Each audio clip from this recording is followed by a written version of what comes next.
Hello, my name is Jessica Savage and I'm doing a presentation today for the 50th year anniversary of the Tent Embassy about self-determination. I have a blog called Thinking Sovereignty and I've been blogging about Aboriginal sovereignty for the last 3 years. And today I'm going to talk about Aboriginal people and their right to self-determination. So, Aboriginal people have the right to self-determination. What does this actually mean? First of all, what is a right? Now, when you think of a right, I would like you to consider that a right, one party's right is another party's obligation. And often this obligation is made because of a promise that's been made in the past. For example, in the US, people have the right to bear arms, or the right to carry guns. And the reason why they have that right is that when the United States government was founded, that was one of the promises that the government made to the citizens. So that's why people in the US have the right to carry guns. It's because of a promise. So what I want you to consider is, if you think you have a right to something, then maybe it's because somebody's made a promise to you at some stage in the past.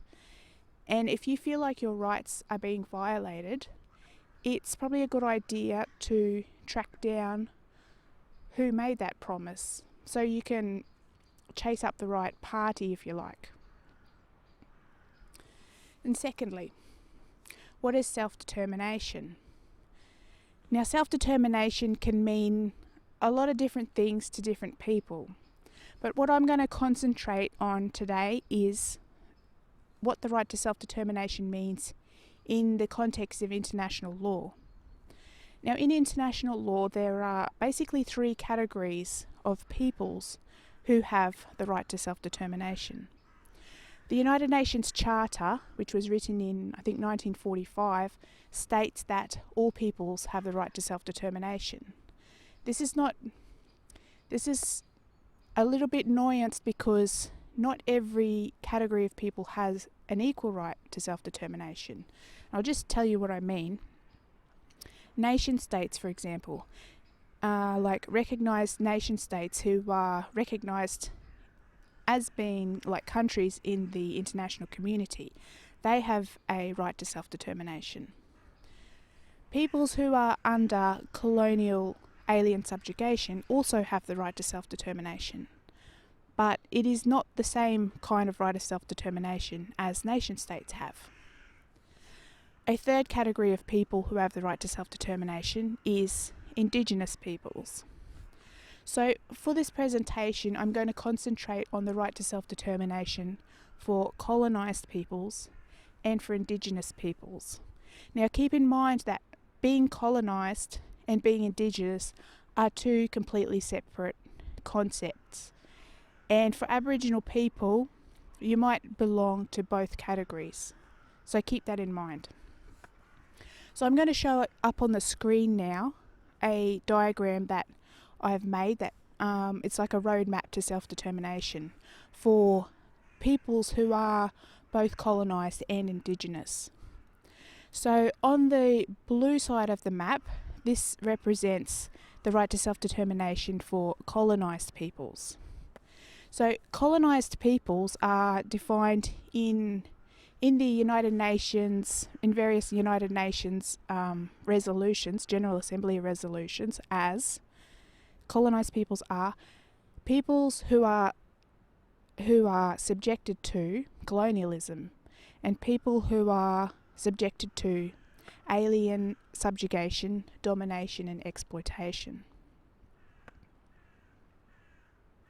So in 1960, the international community, the member states of the United Nations, made a promise to quote, end colonialism in all of its forms and manifestations.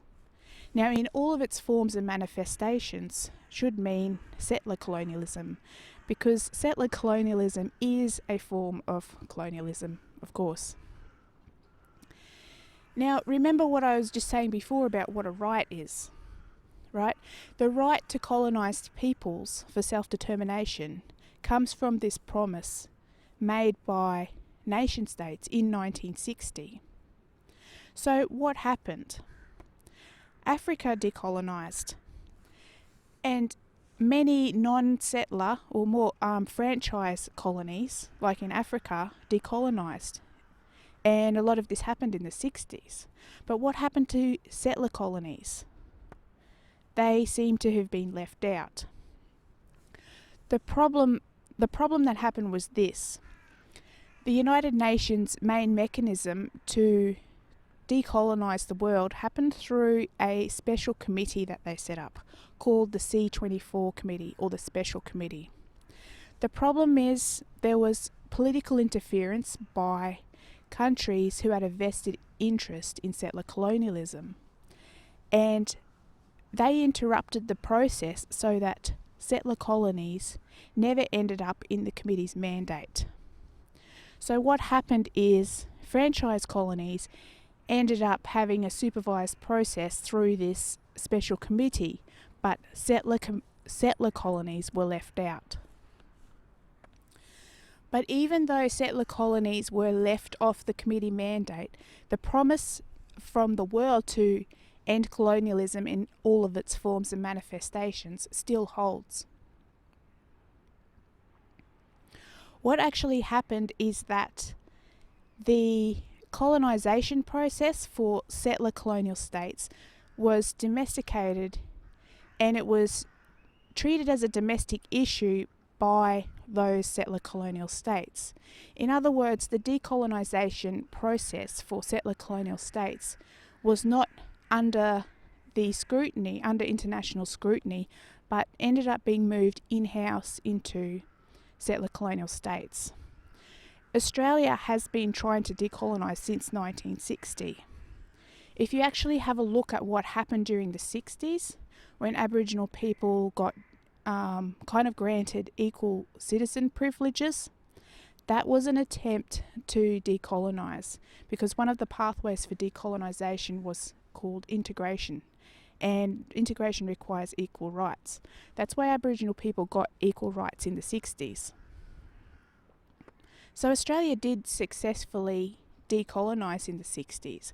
However, in 1970, the United Nations changed the rules slightly in General Assembly Resolution 2625.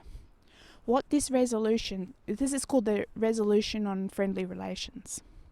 And what this resolution said is that I quote, that the territory of a colony or other non-self-governing territory has, under the Charter, a status separate and distinct from the territory of the state administering it, and such separate and distinct status under the Charter shall exist until the people of the colony or non-self-governing territory have exercised their right to self-determination in according with the Charter and particularly its purposes and principles.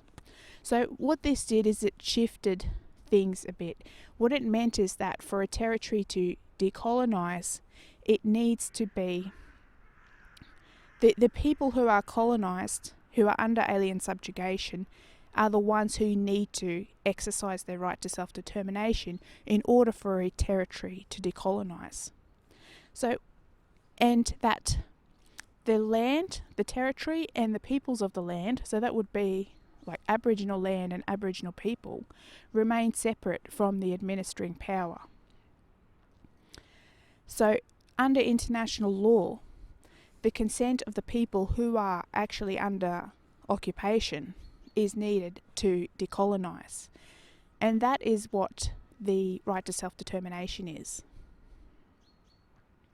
So, in retrospect, this resolution in 1970, it buggered up what Australia did in the 60s. Because Australia needs to now actually get consent of Aboriginal Torres Strait Islander peoples before they are fully decolonised. In the late 1980s was another attempt Australia made another attempt to decolonise, and this led to the 1999 referendum. Now, ATSIC was formed in the late 80s, and I think that ATSIC was made as a body specifically to give consent to decolonisation, which would have happened in the 1999 referendum if it passed. The definition for Aboriginal and Torres Strait Islander peoples, the three-part definition, actually corresponds with the international law, with these decolonisation resolutions. It is the peoples, these communities that are descended from pre-colonial communities. But the problem is, just a few months before the 1999 referendum was an ATSIC election, and there was less than 13% of eligible Aboriginal and Torres Strait Islander voters turned up. So it may be the case that because of that low turnout at those ATSIC elections that the referendum failed. It may not have been because Australians didn't vote for it. It may be because blackfellas didn't turn up to the ATSIC elections, because that was actually a crucial part of that 1999 referendum. They needed the consent of Aboriginal people to do that. Now, it's really important that Aboriginal people are aware of their power under these United Nations decolonisation resolutions. There are various attempts to try to co-opt Aboriginal people's choice.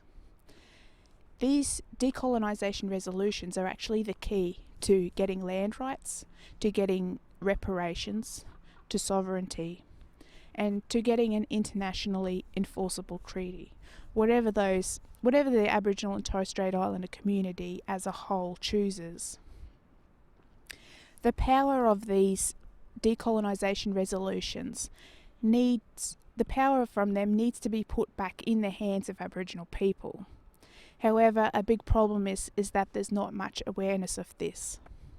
You can check out my blog, Thinking Sovereignty, and I'm also starting a podcast this year, and I'm going to talk more about these resolutions and how to leverage them over the next few months. Now, on my diagram here, on the other side of the diagram, I have Indigenous rights. Now, Indigenous rights are minority rights. Indigenous rights are not the same as the rights of colonised peoples. Indigenous peoples have the right to self-determination, but it means something very different to the right for colonised peoples. Colonised peoples actually have the right to independence. Indigenous peoples have the right to, they have a bundle of human rights. Another important thing to be aware of is what it means to be Indigenous. It is not the same as being Aboriginal. The United Nations has a working definition of Indigenous, and it comes from a 1981 study called the Martinez-Cobes study. And in there is the working definition for what Indigenous means. And basically, to summarise what it means that if in a given territory there may be different groups of people, different cultural groups of people, and the Indigenous peoples are the ones with the oldest culture on that land. Now, the problem is with this definition is there is no internationally hard-coded definition. It is actually up to UN member states to define who is Indigenous out of their populations. It may be the case that a lot of Aboriginal people are not actually Indigenous. To be Indigenous, you need to prove cultural continuity with your country. I'll give Palm Island as an example. The people in Palm Island, the Boogama people, come from all over Queensland because Palm Island was a mission. There are traditional owners in Palm Island too, the Walgarukaba or the Munbara people. Now, because most of the Palm Island community don't actually come from Palm Island and they've moved there after colonialism happened, then they are not Indigenous. Well, it may be the case that they're not Indigenous. It really depends how that term Indigenous is defined in domestic law. Now, Australia might have ratified UNDRIP, but they have not legislated it yet. And we don't know how they will define it when they do legislate it. It may be the case that a lot of people who are Aboriginal may actually turn out not to be Indigenous at all, depending on how Australia defines that. I'm not going to name names, but there is a country out there that has tribal peoples in their territory, and this country simply avoids their obligations under the UNDRIP, under the UN Declaration on the Rights of Indigenous Peoples, by simply saying, we don't have any Indigenous peoples. And there's really nothing that can be done about that. Now, there is a concept in international law that's relevant that I would like you to be aware of. It's called uti possidetis juris, and it will apply when Australia decolonises. Now, what it means is that when a new state emerges or a new country emerges, which what will happen when Australia decolonises, it has to take up the entirety of the old country. So what I mean is that Australia has to decolonise the entire territory in one go. You can't just decolonise a part of it. It all needs to happen in one go. And this is the reason why if, say one tribal group tries to declare independence on this by themselves, it's not going to work. We all have to, Aboriginal and Torres Strait Islander peoples need to come to a national consensus for decolonisation to happen. Now, I know you might think that's maybe dumb, but it's established international precedent. It's already a rule. So the way forward for decolonisation is that all peoples under colonialism, under Australian colonialism, need to come together and make a collective decision. They need to come to a consensus. Now, when you have a look at the process that led to the Uluru Statement, those fellas running the referendum council, they know that a consensus is needed because that's the way it works under decolonisation, under international law. And that's what they were trying to do there at Yulara. They were trying to come to a national consensus because that's what's needed. So what we can do is we can do a similar thing, but do it under our decision-making processes. We can come together and try to come to a consensus between ourselves using our own protocols and not using whatever the referendum council has come up with. So the things that we would need to decide on is, firstly, our political status. Do we want to be Australian or do we want to be separate? Do we want to be a group of Aboriginal United Nations, or do we want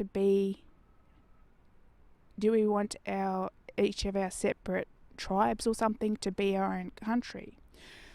What if you see Australia decolonised, what passport would you want to carry? Let's say imagine 20 years in the future.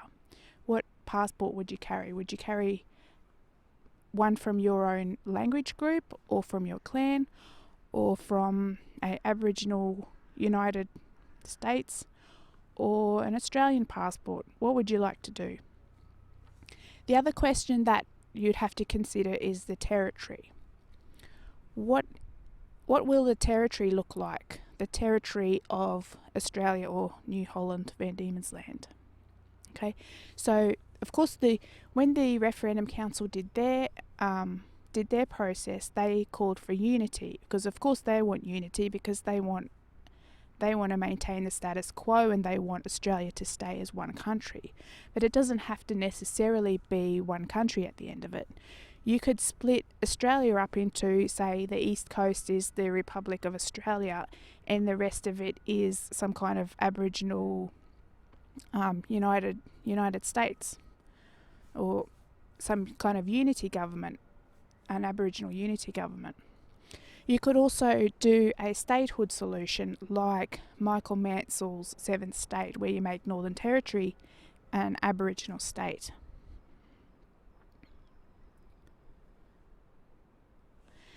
You could also have it where maybe most of Australia is still Australia, but maybe some groups would want to separate off, like maybe the Yolngu people, because they already kind of live separately anyway. Another thing we have to think about is what happens to non-Aboriginal people, like Australian people, because there's going to be millions of them. If we were to overthrow, like completely start from scratch, I don't know how you'd do that, but if you were to start from scratch, you basically have 40 million refugees on your land. So of course we have to look after them and look after their needs. They're going to be basically refugees because they are citizens of a failed state. So they need to be dealt with as well. And they need to be treated fairly as well. Now, the question is, what if we come up with a proposal that we can all agree with, and then we go to Australia and they don't listen, they ignore you? The thing is, we have leverage. If we understand our rights under the UN Declaration, the UN General Assembly Resolution 1514, the Declaration on the Granting of Independence to Colonial Countries and Peoples, when we really understand our power under that, that's leverage. And the way you can use this leverage is not necessarily by going to the United Nations or going to the C24 Decolonisation Committee, but it would be to stand together under some kind of representative body that we can use to go and establish relationships, diplomatic relationships with other nation states. Because in United Nations Resolution 2625, it says, every state has the duty to promote through joint and separate action realisation of the principle of equal rights and self-determination of peoples, to bring a speedy end to colonialism, having due regard to the freely expressed will of the peoples concerned. So it says there that decolonisation should happen through both joint and separate action. So joint action would be the C24 committee. The decolonisation committee. They've basically failed us.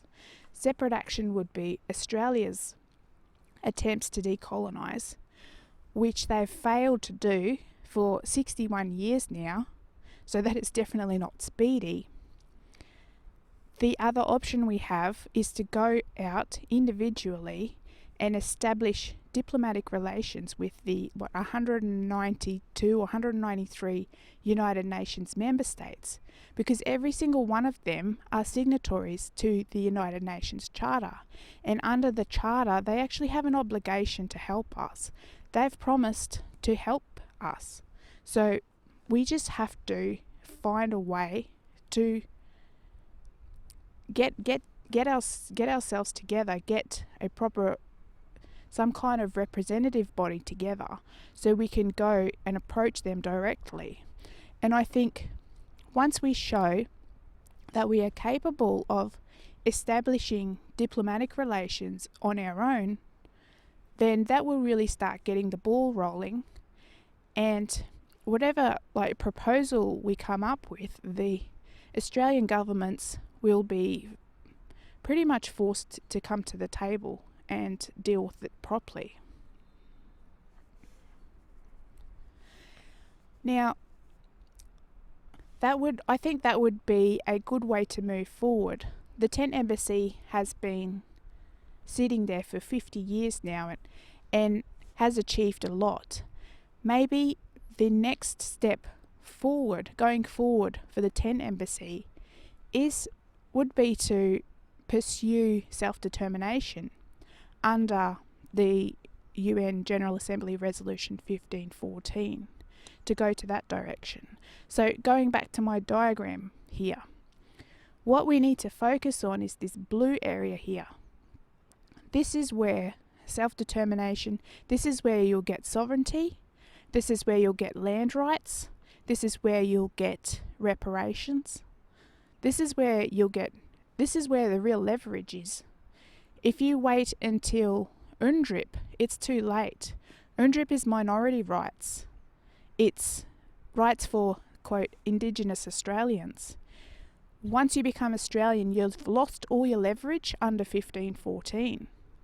This is why Noel Pearson wants to get the voice enshrined first, because once you get the voice enshrined, you're decolonised and you've lost that leverage. That's exactly why they're in such a hurry to enshrine that voice. Because at the moment of that enshrinement of the voice, they do this Declaration of Recognition. And that Declaration of Recognition is a Declaration of Independence. And that will cross that line here out of this blue zone on this diagram here. So yeah, what I would really like is for people to familiarise themselves with these decolonisation resolutions, because they are still relevant. They are absolutely relevant, and they are the best chance we have at getting real justice. I hope you like my presentation. Please, if you like podcasts, please follow my podcast. It's on Spotify. It's called Thinking Sovereignty. I've only got one episode up there now, but that episode does tie in with this video. I've also got a YouTube channel and a blog, and I'm going to continue to try to educate people about the rights that we have under these UN decolonisation